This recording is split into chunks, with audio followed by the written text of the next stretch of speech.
નમસ્કાર દોસ્તો, હું ગોપાલ ઇટાલિયા તમને થોડીક વાત કેવી છે. આજે જે સુરતમાં ઘટના બની છે, ટેક્સટાઇલ નો ધંધો કરતા વેપારીઓ, કામદારો અને જે કંઈ પણ ટેક્સટાઇલની અંદર કામ કરતા લોકો હોય એમને જે વિરોધ પ્રદર્શન ચાલતું હતું સુરતમાં, અને કોઈ પણ સંજોગોમાં પોલીસનો લાઠીચાર્જ કરવામાં આવ્યો છે સુરતમાં.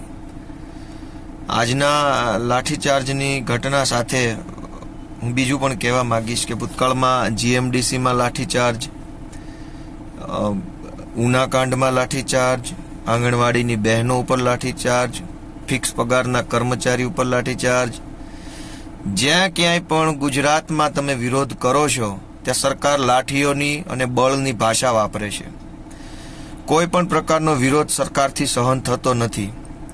25 વર્ષ સુધી શાંતિથી લોકોએ રાજ કરવા દીધું, એમનો અંધ વિકાસને માથે ચડાવ્યો, ત્યાં સુધી બધું સારું હતું. પણ જેવી વિકાસની પોલ ખુલી ગઈ અને લોકો સરકારની વિરુદ્ધમાં આવી ગયા એટલે સરકારે લાઠીઓની ભાષા બોલવાનું ચાલુ કરી દીધું. આપણે 2-3 વસ્તુ આ બધી ઘટનાઓમાંથી માર્ક કરીએ કે દરેક જગ્યાએ માર ખાવાવાળા લોકો અલગ અલગ સમાજના, અલગ અલગ જ્ઞાતિના, અલગ અલગ ધંધાદારીઓ, અલગ અલગ વિસ્તારના છે, પણ મારવાવાળા લોકો એક જ છે. ભાજપના લોકો છે, પોલીસ છે. બહુ વિચારવા જેવી વાત છે કે જીએમડીસીમાં પાટીદારો માર ખાય છે, ઉનામાં દલિતો માર ખાય છે, સુરતની ટેક્સટાઇલ માર્કેટમાં વાણિયા વેપારી માર ખાય છે, ફિક્સ પગારદારોમાં બેધી જ્ઞાતિના લોકો માર ખાય છે. શા માટે હજુ આપણા મનમાંથી ભાજપનું ભૂત ઉતરતું નથી? આ બધી ગેમ એક સાયકોલોજીકલ ગેમ છે, સમજવા જેવી. ભાજપે એવું માની લીધું છે અને ભાજપને એવું 100% કોન્ફિડન્સ છે કે લોકો ગમે તે કરશે, આપણે મારીશું, આપણે ધોકા મારીશું, જેલમાં પૂરીશું, ખોટા કેસ કરીશું, પણ લોકો કોંગ્રેસને કે બીજી કોઈ પાર્ટીને પોતાનો ઓપ્શન માનતા નથી. એટલે અલ્ટિમેટલી વોટ ભાજપને જ મળવાના છે.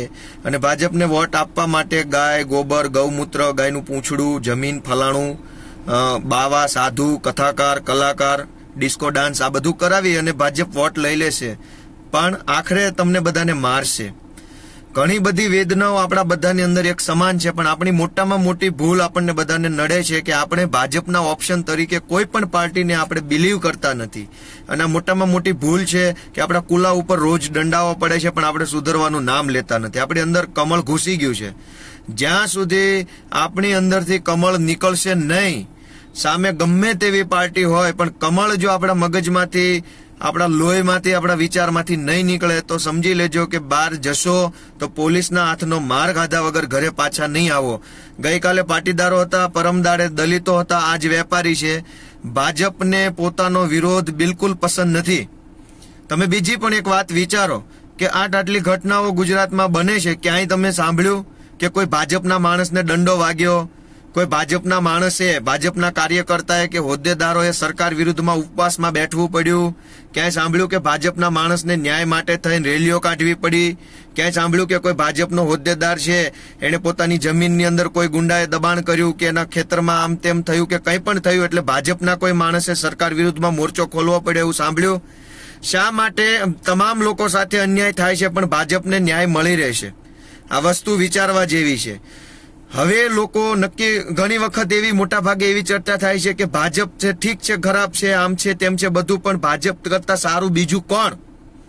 લોકોને આ સવાલ મૂંઝવે છે અને આ મૂંઝવતા સવાલનો ગેરફાયદો ભાજપ સરકાર 25 વર્ષથી લઈ રહી છે. હું રિપીટ કરું છું કે લોકોના મનમાં સવાલ છે કે ભાજપથી સારું કોણ? પણ હવે વિચારવાનો સમય આવી ગયો છે કે ભાજપથી ખરાબમાં ખરાબ બીજું કોઈ નથી, અને એ વિચારીને જ બટન દબાવવાના છે. મનની અંદર એક વખત નક્કી કરી લેશો કે મરી જાઓ તો પણ ભાજપને મત નહીં, સગો બાપ ઉભો રહે તો પણ ભાજપને મત નહીં, અને ખુદ આવીને ભગવાન શ્રી રામ પણ ભાજપમાંથી ઉભા રહે તો પણ ભાજપને મત નહીં. આવું જ્યાં સુધી નક્કી નહીં કર્યો ત્યાં સુધી તમારા કુલા ઉપર ધોકા પડશે, તમારા ખૂન થશે, મર્ડર થશે, તમને અન્યાય થશે, ન્યાય માટે રેલીઓ કાઢશો, જેલમાં પૂરશે, બધું થશે. એટલે સમય નજીક આવી ગયો છે કે ખુદ ભગવાન શ્રી રામ આવીને ભાજપમાંથી ઉભા રહે તો પણ હવે ભાજપને મત નથી આપવાનો. એવું કમિટમેન્ટ જ્યાં સુધી તમે પોતાને ખુદને નહીં કરો ત્યાં સુધી આ ભાજપ સરકાર તમારી મજબૂરીનો અને તમારા અંદર જે વિચારોની અંદર જે ઉણપ છે, પોલિટિકલ ઉણપ, એનો ફાયદો લેશે અને તમને મારતી રહેશે. જ્યાં જુઓ ત્યાં ધોકાઓ, પોલીસના કેસો, જેલમાં જવાનું. શું ગુજરાતની અંદર બીજા કોઈ ગુનેગારો નથી? હજારો બુટલેગરો ખુલ્લેઆમ રખડે છે, ખનન માફિયાઓ ખુલ્લેઆમ રખડે છે, શિક્ષણનો વેપાર કરીને કરોડો રૂપિયા બનાવી લેનારા ગુંડાઓ ખુલ્લેઆમ રખડે છે, જીતુ વાઘાણી જેવા હરામખોરો વોરંટ આવવા છતાં ખુલ્લા રખડે છે. હમણાં દેવજી ફતેપરાનો વોરંટ આવ્યો, એ પણ ગુંડો છે. અમિત શાહ ગુંડો છે, સુરતનો CR પાટીલ ગુંડો છે. ઠેર ઠેર, ખૂણે ખૂણે, ખાંચરે ખાંચરે ભાજપના ગુંડાઓ ચૂંટાઈને બેઠા છે કે વગર ચૂંટાએ ગુંડાગીરી કરે છે. છતાંય આપણી ભૂલ એટલી છે કે આપણને હજુ ભાજપથી સારો ઓપ્શન દેખાતો નથી, અને એ ભૂલનો ફાયદો ભાજપ લઈ અને તમારા કુલા ઉપર ધોકા પાડે છે. સુધરી જાઓ, જાગી જાઓ, સમજી જાઓ. મારવા વાળાનો એક જ ધર્મ છે, એક જ જ્ઞાતિ છે, પોલીસ ધર્મ છે, અને ભાજપ એની જ્ઞાતિ છે. માર ખાવા વાળા અલગ અલગ ધર્મના છે, અલગ અલગ જ્ઞાતિના છે, અલગ અલગ વિસ્તારના છે. નહીં સુધરો તો તમારી આવતી પેઢીઓ તમને ગાળો દેશે, તમારી ઉપર થૂકશે, મૂતરશે તમારા ઉપર. એટલે સુધરી જાઓ મહેરબાની કરીને, અને સમજો કે આ વખતે 121 સીટોથી તમને આ જાદુ જોવા મળે છે. ભારતીય જનતા પાર્ટીની ગુજરાત વિધાનસભામાં 121 સીટો જ છે ખાલી. હજુ દાવો 151 નો છે. જો 121 ના જાદુથી તમને સંતોષ ન હોય તો 151 સીટ માટે મત આપજો, અને પછી જોજો ભાજપનો કાલા જાદુ કેવો છે. એટલે સુધરી જાઓ. 121 સીટના જાદુથી જો સંતોષ થઈ ગયો હોય, પાછા વળી જાઓ. કોંગ્રેસને વોટ આપો, આમ આદમી પાર્ટીને વોટ આપો, કોઈ પણ પાર્ટીને વોટ આપો, પણ ભાજપને બિલકુલ વોટ આપશો નહીં. જો 151 સીટનો કાલા જાદુ જોવો હોય તો અને તો જ ભાજપને વોટ આપજો. બાકી હું સંકલ્પ કરું છું કે 121 સીટના જાદુથી મને સંતોષ છે. હવે વિકાસથી સંતોષ છે. હવે મારે વધારે વિકાસ જોતો નથી. પછવાડા ફાટી ગયા છે, કેસોની તલવારો ઉપર લટકે છે.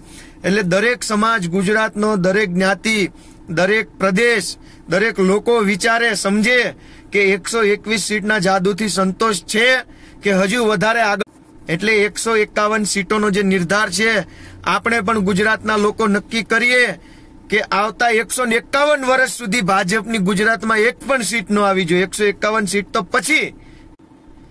એટલે સમજી લઈએ, આજ ગમે તેને માર્યા છે, કાલ ગમે તેને મારશે. ભાજપ સત્તા લક્ષી, સત્તા કેન્દ્રી, સત્તા પ્રેમી પાર્ટી છે, અને સંઘના હરામખોર ચડ્ડાઓ, ગુલામો, આ બધાને આપણે આપણા મઠના બટનથી એમની ઓકાત બતાવી દઈએ. પગના તળિયા બરાબર પણ સંઘની ઓકાત નથી. એ હરામખોર સંઘના લોકોને, ચડ્ડાઓને આપણે આપણી તાકાત બતાવી દઈએ અને એને એની ઓકાત બતાવી દઈએ.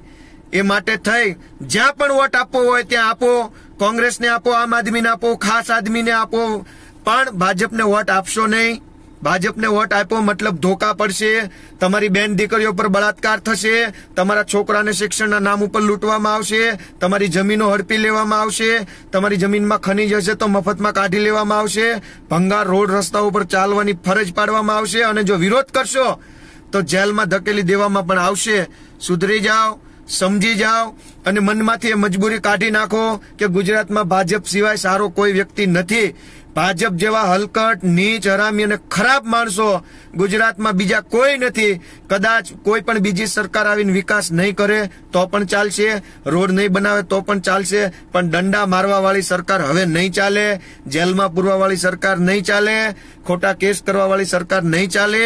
આજ હું છું, કાલ તમે હશો, પરમ દિવસે તમારા પરિવારમાંથી કોઈ હશે. 151 સીટ ન આવી જોઈએ. 121માં પણ કાલા જાદુ તમને દેખાઈ રહ્યો છે. વધારે વાત નથી કરતો. જેટલો ગુસ્સો, આક્રોશ મારી અંદર છે એટલો જ તમારા અંદર હોવો જોઈએ. જો નહીં હોય તો કાલ પોલીસના દંડા ખાઈને તમારી અંદર આક્રોશ ઉભો થશે, ને ત્યારે તમે લાચાર બની અને ભાજપના તળિયા ચાટવા મજબૂર થઈ જશો. એટલે ભાજપના ગુંડાઓથી, અસામાજિક તત્વોથી, હરામખોરોથી અને સંઘના લુખ્ખાઓથી આ ગુજરાતને આઝાદ કરાવવાની જવાબદારી આપણા તમામની છે. એમનો લોકોનો એક જ જ્ઞાતિ છે, ભાજપ જ્ઞાતિ છે. આપણે પણ આપણી એક જ જ્ઞાતિ બનીએ, આપણે ગુજરાતી જ્ઞાતિ બનીએ, અને ગુજરાતી જ્ઞાતિ બની અને હરામખોર સંઘને અને ભાજપની સરકારને પાડી દઈએ એમની જ્ઞાતિને. આપણે અલગ અલગ જ્ઞાતિમાં વેચાઈ જવું નથી. કોઈ દલિત નથી, કોઈ પાટીદાર નથી, કોઈ સવર્ણ નથી, કોઈ અવર્ણ નથી. ફક્ત ગુજરાતી, અને સામે આપણો દુશ્મન સંઘ અને ભાજપની હલકટ સરકાર. જય ભારત, જય ગુજરાત.